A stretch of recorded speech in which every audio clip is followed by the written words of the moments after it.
안녕하십니까. 복고 대통령의 지광입니다. 많은 사람들의 도움을 얻는 사람, 많은 사람들의 보살핌 받는 사람들은 항상 중요한 게 내가 먼저 노력하고 내가 솔선수범하고 그리고 내가 열심히 정진하는 사람들. 하늘도 마찬가지고 부처님도 마찬가지예요. 네. 그러니까 먼저 내가 무엇을 할 것인가, 얼마나 노력할 것인가. 그래서 좋은 습관을 들이는 게 너무나 중요하다. 항상 남을 배려하고 그리고 노력하고 정진하는 사람들. 오늘도 이렇게 나오신 분들이 모두가 다 정진의 길을 달려가는, 성불의 길을 달려가는 그런 분들이라 이렇게 말씀드리고, 제가 언젠가도 항상 드린 말씀이죠. 자비란 말의 뜻이 뭐냐, 사랑의 말의 뜻이 뭐냐. 사랑이란 말, 자비심은 항상 많은 사람들에게 뭔가하니 긍정적인 어떤 삶을 도모하는 사람들을 사랑하는 사람이라고 합니다. 오늘도 여기 많은 사람들에게 사랑받는 사람, 중생을 사랑하는 마음을 가진 사람들이 이렇게 여러분 많이 모이셨어요. 자, 그러면 또 질문을 받아보면서 하나하나 그렇게 해결해 나가도록 하겠습니다. 자, 누가 질문하실까? 질문 받겠습니다. 스님 안녕하세요. 안녕하세요. 경전을 보면 부처님께서 문답을 통해 제자들에게 가르침을 설하는 게 많은데요. 네, 그렇게 주고받은 문답도 4종류가 나뉜다고 들었습니다. 네. 스님께 자세한 설명을 부탁드려도 될까요? 네, 고맙습니다. 네, 우선 부처님의 그 가르침은 이게 이른바 우리가 항상 얘기하는 것처럼 금강경 같은, 금강경을 보시면 아시겠죠? 금강경은 뭐라? 항상 문답식이에요. 수보리아 어유나오, 내 생각이 어떠하냐, 이렇게 부처님께서는 자기 혼자 입으로 이렇게 줄줄줄줄 이렇게 말씀하시고 그런 적이 없어요. 전부 다 질문을 받고 해답을 풀어가는 양식이에요. 84,000 대장경 하는 것처럼 84,000가지, 84,000 방편이라고 그러죠. 케이스 바이 케이스예요, 전부 다. 그러니까 우리가 많은 사람들을 이렇게 상대하고 그러면서 이제 그들의 궁금증을 해설해 주는 방법 가운데 하나는 전부 다 뭐냐면 그들의 궁금증은 퀘스천 마크거든요. 아, 이건 모르겠다. 이럴 경우 어떻게 하는가. 그래서 질문을 받는 양식 가운데도 부처님께서 뭐냐면 100천만 가지가 있어요. 84,000 가지 방편이라고 그러니까. 우선 첫째로 뭐냐면 질문합니다. 이렇게 저는 생각하는데 이런 건 어떻습니까? 그러면 부처님께서 들어보시고 그건 네 생각이 틀리지 않다. 맞다. 이렇게 맞다. 그런 걸 이제 뭔가 부처님께서 질문자를 향해서 이렇게 가는 형식이라서 뭐 일향기라고 하기도 합니다. 또 항상 뭐냐면 부처님 말씀에 따르면 우리가 그런 거 있잖아요. 조겨놓은 개공도 분석적으로, 예를 들어서 너희들의 눈, 귀, 코, 몸이 있지 않냐. 눈, 귀, 코, 몸이 있는데 안이비설신이가 색성향 미촉법을 인해서 안식식 빛이 생기지 않냐. 그러니까 이게 뭐냐면 그 다음엔 하나하나 이렇게 뭔가 차례차례 체계적으로 말씀하셨어요. 체계적으로. 그런 걸 분별기라고 하는데 체계적으로 이렇게 또박또박하게. 그 사실은 이렇게 체계적으로 얘기하기 대단히 어렵거든요. 사성제다, 고진멸도, 모든 고통이라는 건 있잖아. 그게 원인이 있는 거거든. 그러니까 너희들이 앞으로 그 고통을 극복하기 위해서는 항상 뭐라? 극복에 찬연한 그런 열반의 세계로 가기 위해서는 지금 열심히 뭔가 단계적으로 정견정사, 정도 8정도를 가야 돼. 이렇게 하나하나 분별해 나가는 어떤 양식의 무슨 문답법을 쓰시기도 하고, 그 다음에 또 이제 중요한 게 뭐냐면 반문하는 겁니다. 우리가 반어법이라고 영어에도 tag question, 이른바 말하면 내가 예전에 그렇게 말하지 않더냐, 이렇게 반복해서 옛날에 말씀하신 것을 다시 한번 반복해서, 그 부처님 경에는 반복법이 굉장히 많이 나와요. 왜냐하면 우리 중생들은 듣고도 잊어버린 거 많잖아요. 부처님 제자들도 마찬가지입니다. 그러니까 항상 내가 예전에 이렇게 말한 적이 있었지, 네가 이렇게 말한 적이 있었지 않냐, 이렇게. 그걸 반어법이라고 우리 세속에서는 그러지만 반일기라고 하고, 그 다음에 대부분이 이렇습니다. 부처님께서 이제 하는 제자들에게 얘기합니다. 질문을 했어요. 그런데 질문을 받았는데 갑자기 숲을 가리킵니다. 저 숲 속에 나무 잎이 많지 않느냐. 많은 거죠, 그죠? 근데 뭐냐면 갑자기 땅에서 이른바 나무잎을 몇 개 주워서 손바닥에 올려뒀습니다. 저 숲에 있는 나무잎이 많으냐, 내 손바닥에 있는 나무잎이 많으냐, 이렇게 물어봅니다. 당연히 손바닥에 있는 게 얼마 되지 않지 않습니까? 내가 너희들에게 가지가지 많은 얘기를 해주고 싶지만은 알아들 수 있는 근기가 되자. 근기가 되지 않으니까 뭐라, 너희들 근기 따라서 이렇게 이 정도 말씀 얘기해 준다. 이렇게 가지가지로 대답을 해주시면서 또 그런 것도 있어요. 예를 들어서 이 우주는 끝이 있습니까 없습니까? 끝이 있어요 없어요? 끝이 있다 없다 대답을 할 수가 없잖아요. 그럴 땐 빙긋이 웃으시면서 뭔가 하니 침묵을 지키시다고. 여러 가지 방법이 있습니다. 그러니까 우리가 상대방에게 질문을 받습니다. 그럼 질문을 받으면 우린 그때 대체로 그렇습니다. 내가 아는 대로 막 얘기해 줍니다. 근데 이건 뭐냐면, 그래서 상대방이 뭔가 그 얘기한 대로 얼마나 받아들일 수 있을 것인가. 부처님께서는 항상 뭐라, 상대방의 어떤 그런 그 근기를, 상근기냐 중근기냐 하근기냐, 그 사람이 내가 어떻게 얘기를 해야지만 제대로 이해할 수 있는가. 항상 우리가 얘기를 하더라도 상대방의 입장에서, 우리가 역지사지라고 하잖아요. 질문을 받습니다. 근데 내가 대답을 해줘도 상대방이 이해를 할 수 있을 정도가 안 되면 그건 곤란하잖아요. 그러니까 항상 상대방에서 이른바 대기방편, 근기방편이라고 해서 항상 상대방의 어떤 그런 그 근기에 따라서 문제를 풀어나가시는 그런 내용들을 많이 말씀하셨어요. 그래가지고 84,000 대장경의 전개 양식을 보면 무슨 처음에 깨닫고 나서 이 우주 3천대천세계의 근본 도리를 줄줄이 풀어서 말씀하신 내용을 화엄이다 이렇게 얘기합니다. 이건 우주의 무량한 존재들에게 대해서 깨달음의 감탄, 찬탄을 말씀하신 내용을 화엄경이라고 합니다. 그 다음서부터 이제 중요한 게 있잖아요. 그리고 열반에 드시려고 그랬다는 거 아닙니까?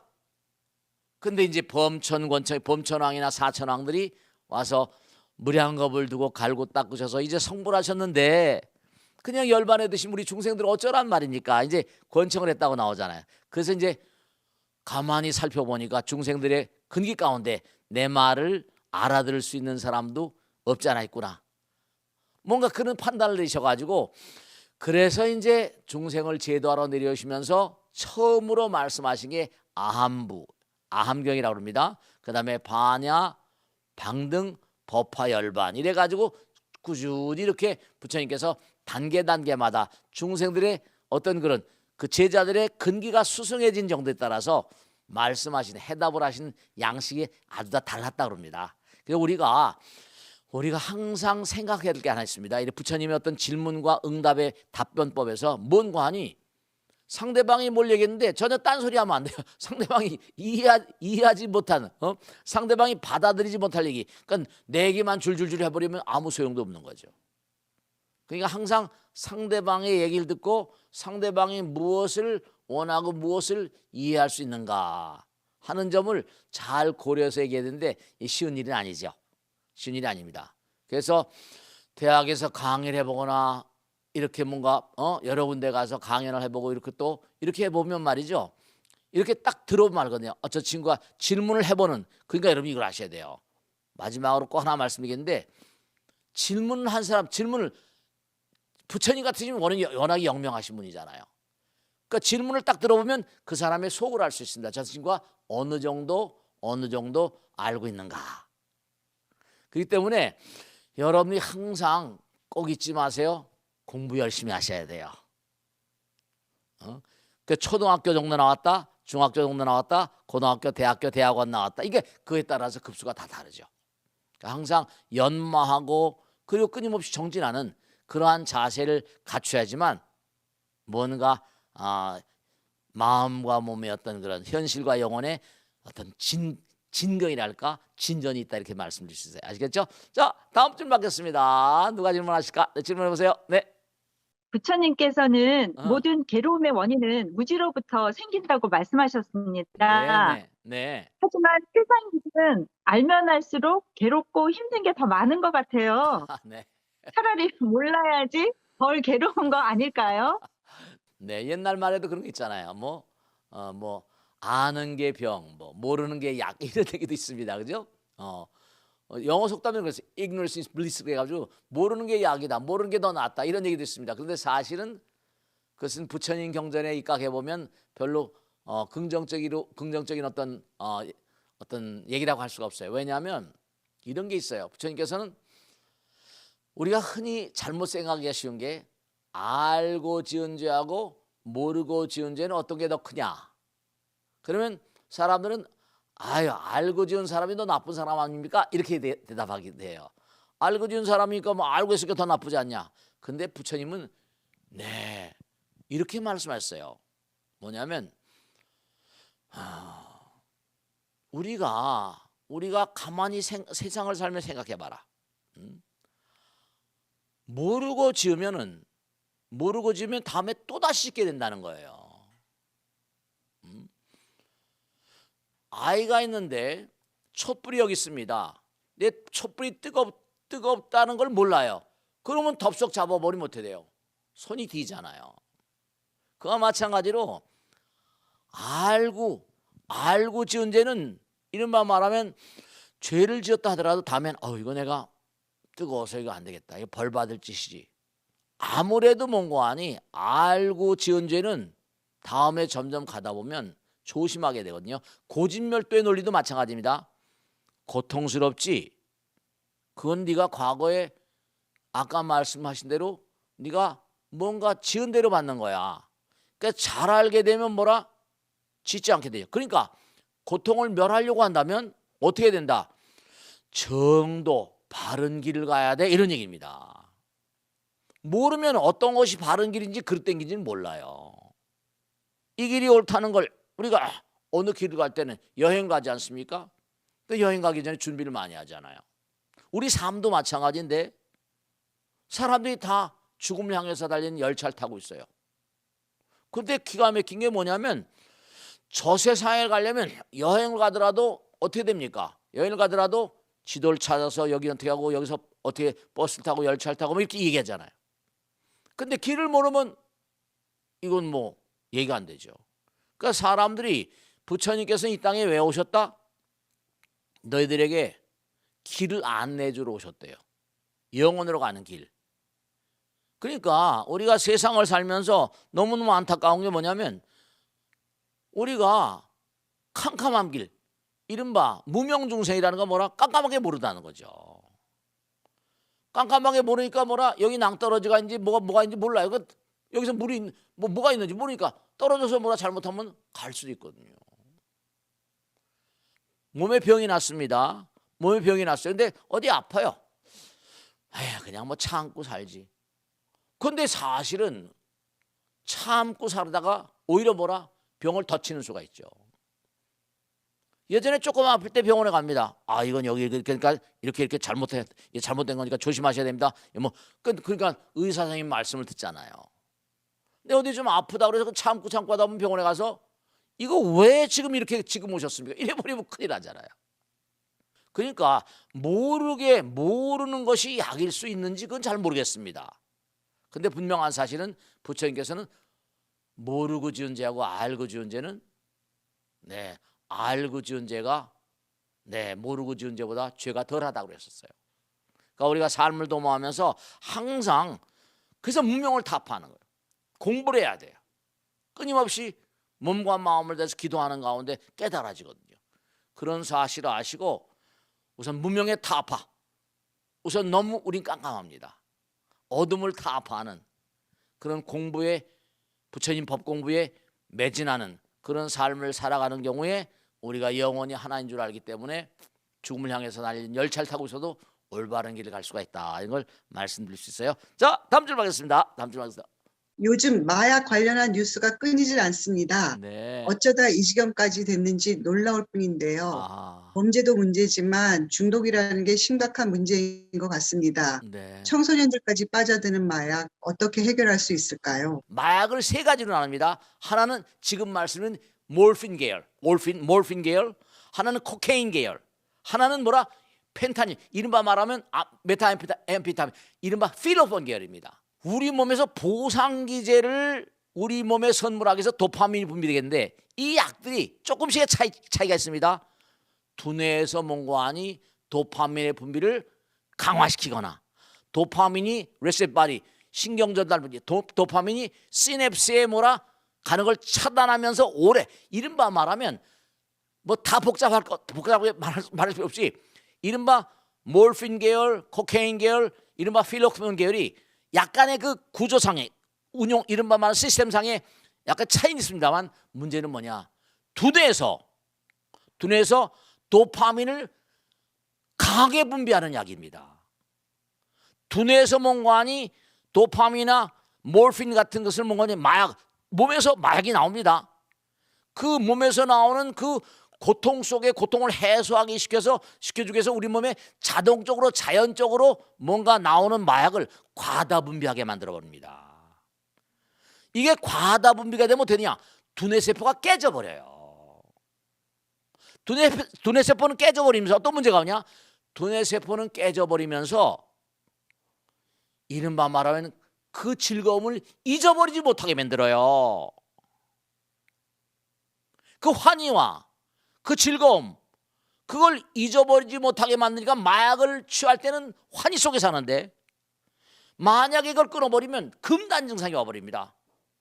그걸 상상하는 거예요. 그게 완전히 뭔가 아니 사람이 그게 페인이 되는 거예요. 우울해지고 죽고 싶고 뭔가 그러니까 이게 페인이 되고 중독이 돼버리면 마약 중독이 되면 거기가 다 페인이 돼버립니다. 이게 중독이라는 게 보통 문제가 아니라 센터 이른바 말하면 우리가 이 주먹 두 개 사이는 중심이 하나입니다.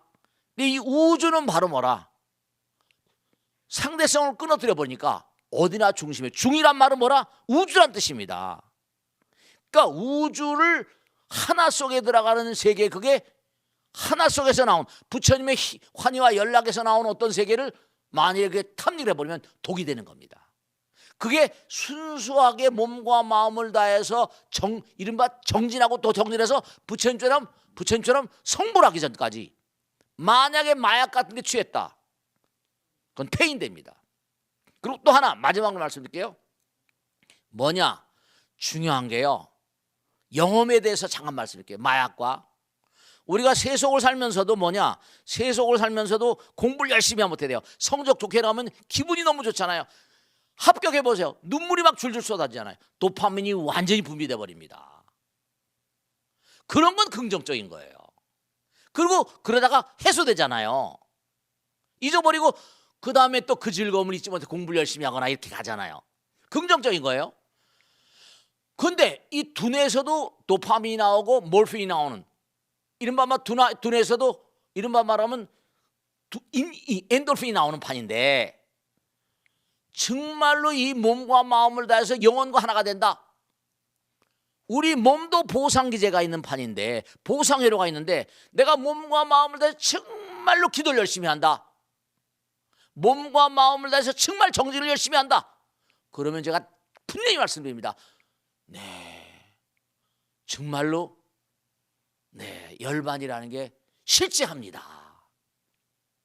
부처님과 하나가 되면 그 환희와 연락이라는 그런 내용이 경전에 많이 나오거든요. 부처님 같으신 분 체험하신 분이죠. 부처님은 영혼과 하나가 되신 분이니까 몸과 마음을 열심히 기도합니다. 부처님을 체험하세요. 그걸 영험이라고 그러죠. 그 영험담이 있습니다. 법당에서 몸과 마음을 다 열심히 몸과 마음을 다 기도하는 분들 영험을 입어요. 몸과 마음을 다해서 열심히 기도하면 우리 인간의 몸에서 도저히 부처님의 거룩한 힘이 작용합니다. 부처님의 영원한 어떤 힘이 작용을 해요. 그럼 마약 같은 거 하지 말고 제발 당부드리는데 마약에 빠졌다? 그건 끝납니다. 고치기가 불가능할지 몰라요. 정말 마약병동에 들어가서 이른바 말하면 마약 중독자 그 병원 들어가가지고 썩어가지고 말이죠. 몇 년 감옥에 갇힌 것 더한 삶을 살지 않으면 거의 저는 마약 중독자를 많이 봤거든요. 꼭 유념하시고 그렇게 탐닉하지 마시고 몸과 마음을 다해서 자기를 이겨보세요. 육신을 이겨보세요. 그러면 니르바나 한없는 평화 안락의 세계가 확연히 열린다는 걸 제가 아주 장담해서 말씀드립니다. 부처님은 정말로 영원 그 자체이시거든요. 환희와 연락, 니르바나, 본내가 다 타버. 니르 없다는 건 nothing. 마나는 불꽃, 욕망의 불꽃이 타버린 경계. 그러니까 몸과 마음을 불사르는 겁니다. 그러면 정말로 여러분죠, 표현할 수 없는 그런 세계가 열린다는 걸 꼭 말씀드립니다. 공부 열심히 하시고 정말로 많이 배우시고 좀 실천하고, 그래서 제가 다른 건 둘째치고 우선 염불, 제가 처음에는 참선을 많이 가르쳤습니다만 염불이라도 열심히 해라. 염불이라도 기도라도 열심히 해봐라. 꼭 말씀입니다. 아시겠죠? 자, 오늘 수업 마치겠습니다. 다음 주에 또 다시 뵙겠습니다. 고맙습니다.